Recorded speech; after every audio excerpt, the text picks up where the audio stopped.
Most people, at some point in their life, have had an animal walk them home or watch over them.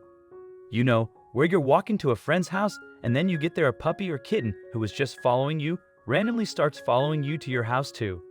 Anyway, the Caballero family from Tempe, Arizona were outside on their regularly scheduled walk with their dog named Olive when they were joined by a tiny baby gray fox.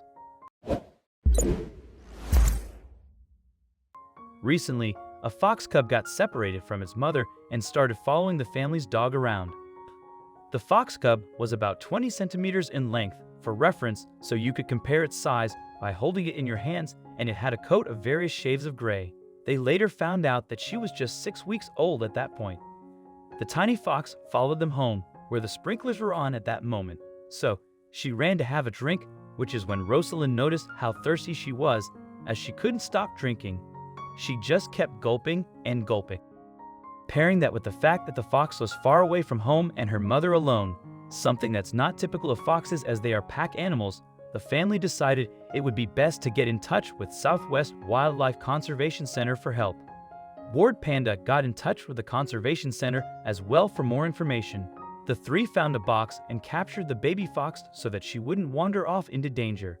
They got the fox inside the box without touching her, simply lowering her in, and though calling her a fox in the box is cute and endearing name, the kids were quick to name her Foxy.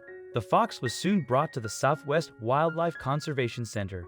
She was first fed using syringes, but now has learned how to eat on her own from a bowl. She appears to be doing quite well. She was a little dehydrated when we got her, but otherwise healthy. She was already eating solid food, so we've managed to fatten her up a bit in the short time she's been at Southwest Wildlife. All indications are from a health perspective that she's likely to grow up into a strong, healthy girl, explained Jim Mitchell of the Southwest Wildlife Conservation Center. The Caballero family went through this recently when a gray fox cub mistook their terrier for her mom and followed them to their home. Turns out this isn't the first time gray foxes have been spotted in the area, as the family saw a pack of them walking past their garden last year. However, what was out of the ordinary was that Foxy was alone, dehydrated, and obviously lost. Foxy is now in good hands being taken care of at the Southwest Wildlife Conservation Center. They are hoping to bond Foxy with some of the other foxes that came to the center recently to be released into the wild once they are strong enough. The process is a little more complex than nurse and release. Once they're able to be moved to an outdoor enclosure, they start off in the maternity ward, our on-site clinic. We'll see how they act. Do they eat well? Do they cower from humans? Do they make normal animal sounds? Elaborated Jim Mitchell. If all of those are yes, we move them in with other animals of their own species in a rehabilitation area. In rehab, they usually get a foster parent or parents, an adult of their species who can't be released usually for medical reasons, but retains many wild traits. Also, if you've not done so already, please subscribe to our channel and click that notification bell to get inspired by these animal stories every day. Now, back to the story. While they get fed by humans every day, rehab is a no-talking zone and our staff and volunteers try not to make eye contact with the residents. He continued, when our animal care staff determine that the animal is old enough and strong enough for release, we'll pick an isolated spot, sometimes with the help of Arizona Game and Fish, and release them, usually at least 2 at a time, so they have company. About 70% of all the animals we taken are eventually released back into the wild.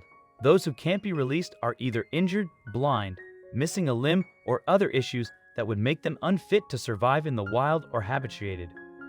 Usually those who have been kept as pets see humans as friends and would end up in populated areas rather than remaining in the wilderness. Those animals remain with us in our sanctuary, where they have a home for the rest of their lives. The fox was slightly dehydrated and in stress when the family decided to scoop it up into a box and bring it to a wildlife center. We've asked Mitchell if foxes often get lost or abandoned and end up in their care, and how does this happen in the first place? He had this to say: it can happen several ways, not all of them good. The most common is that the baby animal is injured or is abnormal at birth. In the wild, when a mother has multiple mouths to feed, she may abandon a baby unlikely to survive so she can concentrate her efforts on feeding those more likely to make it. The second is that the baby is curious and wanders off, gets lost, and, in an effort to go back, ends up moving farther away.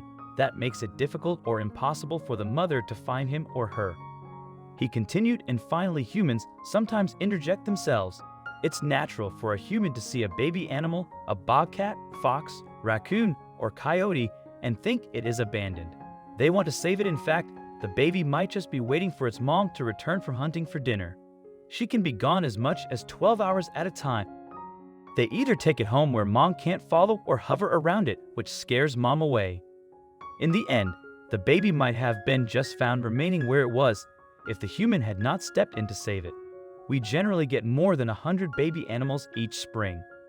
We're up to more than 70 so far this year: foxes, bobcats, raccoons, coyotes, and javelinas.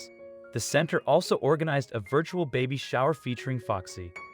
It is an event dedicated to celebrating the lives of the injured, orphaned, or abandoned wildlife that are admitted to the conservation center to be taken care of, increasing their chances of survival.